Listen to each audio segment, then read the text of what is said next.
Actually getting paid to drive again, what a concept. Swapping out a trailer light, I'll show you how easy that is to do. Gorilla gluing the inverter, what? All in this episode of the Clutch Trucker Channel. Clutch Trucker, filmed before a live and fuzzy studio audience. That is Rusty, the world famous meatball dog. Hey YouTube, Clutch Trucker here. Thanks for tuning in to another edition of the Clutch Trucker Channel. Alright, yes, I ended up getting a load. Bo found me one that picked up in Terre Haute. And it's hot. It is hot in Terre Haute. Different kind of hot. H-A-U-T-E. Indiana, going down to Bean Station, Tennessee. Never been there before. I can honestly say that. I would have remembered a place called Bean Station. Is it windy there? Oh, you know. Anyway. Yeah, delivers tomorrow. I got to call the broker back because it doesn't have a time yet. So we'll try to find out. After I got loaded, it came over here to this, what used to be a Pilot, is now a 1.9, and cooked up some pizza, baby. Beautiful thing, yeah. And while I'm here, I'm going to go ahead and change out that light I bought yesterday for the incandescent one to the LED one. So, good opportunity to show you how easy that is. If all you got to do is swap one out, drivers, they just plug in. See right here and back. Got the plug right there, all right? And as long as your plug is that type, there's no wiring. Just unplug, plug back in, you stuff it back in this little, if you have this type that stuffs into the little grommet, like I do, that's all there is to it, so we'll show you. All right, here's that incandescent one. If you're looking carefully in there, you can see there's the bulb. All right, so we just need to peel the rubber thing back to get this out and just unplug it, plug in the new one. All right, camera's down on the ground. Down there on the ground on my little tripod, so hopefully you'll be able to see this. Alright, so peel this out.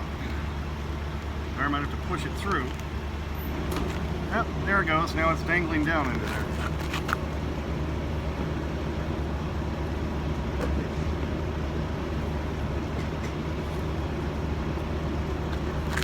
Alright, so I pulled it back through. I'm going to pull the rubber grommet part off because we're going to reuse this.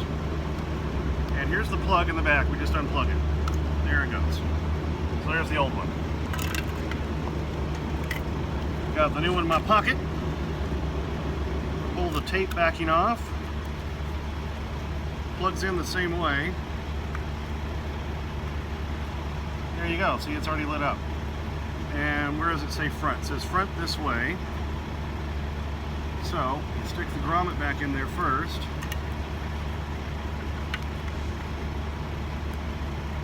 Then it's a matter of stuffing. Takes a little work, back and forth. Come on, you mother scratcher. So it pops into place just like that. So there you go. Couldn't be easier. Alright, well you saw how easy that was. You know, it's nice when they have these plug-in types on the back and that little rubber grommet thing. If that's the type you have on your trailer, and one of them goes out, even when I was a company driver, I swapped them out myself. Because if you have to wait for a shop to do it, you gotta wait, for one. And they're gonna charge you, usually, at minimum, a half hour of labor, which is gonna be 75 bucks to do what you saw took me, what, a minute? So, drivers, change out these on your own. It's much, much easier. And besides, if you have to pay a shop 75 bucks to change out a $36 light, that's kind of silly, isn't it? Alright, well, now quick clean up, and this is why I always keep my Lysol wipes up here on the dash, so I can get all the grimy, gooky... Oh, we were just trying to look that up the other day, my wife and I. That's that old song, Big Green Globs of Greasy, Grimy Gopher Guts. But no, so unfortunately, it's fortunately not greasy, grimy gopher guts on my hand, just a little grease and dirt from changing that out, but that's why that's a quick cleanup right there. Also did buy some more Gorilla Glue. Love the Gorilla Glue.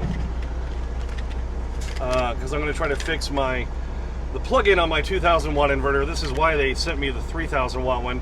It fell in, and it fell in on two of those 2,000 watt ones. But now I'm using it, and so I'm going to see if I can use the old Gorilla Glue to fix that. We'll get to that tonight. Now, there's nothing wrong with this incandescent one I just pulled out. I just kind of cleaned it up a little bit, and I'm going to save it. So when the next time one of those dies, I have at least something.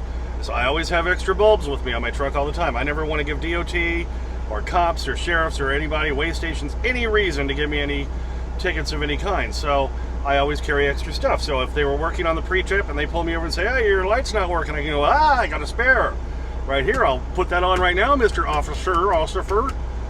So, you know, my goal is always to try to not be hassled. And if you always have spare bulbs with it, you can fix it right there, and then they usually will let you off. What do you think? And for those of you curious, yes, I did use the app way to double check the weight on this load. And on the bill of lading, it said it was 38,381. And my app way showed, I think, 38,700 and something, just a little bit higher. So pretty damn close. And it probably is just a little bit higher because shippers generally underestimate how much their load actually weighs. But as you can see right there, I'm good on the drives, I'm good on the trailer, good on the steers, I'm all set to go, so shouldn't have any issues. This is a little bit heavier load, but not ridiculously heavy or anything. So we're all good to go. Alright, it's almost dusk, so if I wanted to get any road stuff in here, I figured I better do it now. As we're driving along here, and the GPS, this is one thing I want to talk about. The GPS wanted to route me through from where I picked up in Terre Haute, up I-70 northeast, back to Indianapolis, drop down 65 to Louisville, and across 64 to Lexington, and then go down 75 in Kentucky. And I really didn't want to go that way. This is where you got to use your brain a little bit. Pull out the map, look at that. I decided I really didn't feel like dealing with Indianapolis, Louisville, and all that. So I dropped straight down on 41 in Indiana, down to Evansville, and then dropped into Kentucky, went over to Owensboro, and then took 165, I believe it is, down to Bowling Green, 65 briefly, and then on to a Kentucky Bluegrass Parkway, or one of their Bluegrass Parkways. They all have different names. And then we just went through Somerset on my way over to 75, I-75, and then I'm going to fill up there, top off the tanks, because it's only 507 to me there. That's about the cheapest I've seen in a long time. So might as well get the cheaper fuel while we can in Kentucky. It's not a lot more in Tennessee, but that would be tomorrow, and it's supposed to go up again after midnight.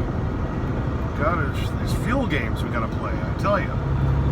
So here we are, cruising along in Kentucky right now, and like I say, decided to run a different route. It's actually going to take me maybe up to an hour longer, but a lot less stress, a lot less hassle. So I decided to go this way. And I hadn't been on this particular Kentucky Parkway before, so why not? Let's try something new and different. So I thought that would be kind of fun. It's almost dusk now, and then tomorrow, and I'm going to stay at what used to be a Pilot, but is now a Casey's apparently, in Kentucky, just before you drop into Tennessee on this another road I can honestly say I've never been on before. So I've got a couple of firsts today. It's amazing when I get all these years in trucking and get on roads I've never been on before. So try to spice it up, you know, toss in something different every now and then, right? But now that it's the Casey's, I like Casey's, and it's supposed to have about 40 truck spots, and it should be good, because I'm just not a fan of Pilots. Don't like them, don't like them. The spaces are usually too small. You know, nothing against you newer drivers, but the newer drivers are more likely to take the hood off or two here and there. So, and I read in some of the reviews of the place, they said it never fills up, so it should be a good place. Well, because it's on a tiny little highway. Of course it's never going to fill up. So, yeah, speaking of fill up, we're about 30 miles or so now from that London Auto Truck Plaza, and I can honestly say I've never stopped there before either. It's an Ambest. 1.25 miles. Turn right on Kentucky 80 East. I've got my Ambest card, so then I filled up at an Ambest just the other day, so I should have a couple of showers available on my Ambest card. So if I need to get a shower in the next few days at an Ambest, I should be able to get one for free. What do you think? Yeah.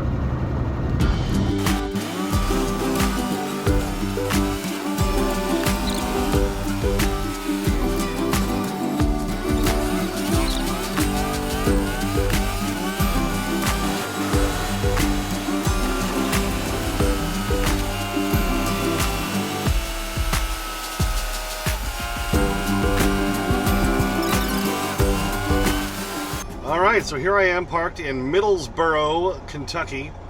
I can honestly say two things. I've, for one, never been to this truck stop before. Used to be a Pilot, now it's a Casey's. I don't think I would have stopped here if it was a Pilot. I tend to not like Pilots at all. But Casey's I like. And if I didn't have so much good stuff in here to eat, I'd go get a Casey's pizza, because that's good pizza, baby. Yeah, that's the stuff. And also, I've never been on this highway before in Kentucky. 25E is the name of it. As we're going to head down to that Bean Station, Tennessee tomorrow, only about 46 miles away from where I am right now. And that's where we're going to deliver the load tomorrow. Alrighty, I'm going to attempt to glue my plug back into the inverter here with the old Gorilla Glue. We'll see what happens. I like the Go Power inverter products, but when I upgraded from my 1500 to the 2000 watt, here, look what happened.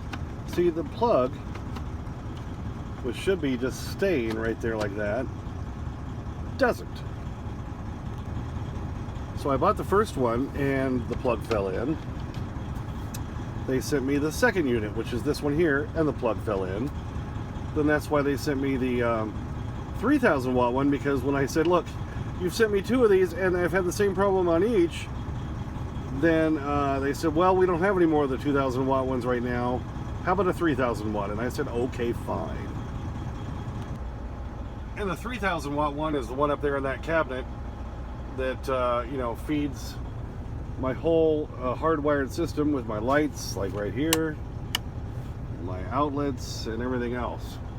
So, but I've been running the fridge and freezer off of this one because I had an initial problem with those inverter cables. But now that I've upgraded to the beefier cables, they work well. But I mounted this one up on the wall, and I figured let's just keep it as a backup, and let's run the fridge and freezer off of this and everything else off the other one up there, and maybe the whole system will work better, which it has so far.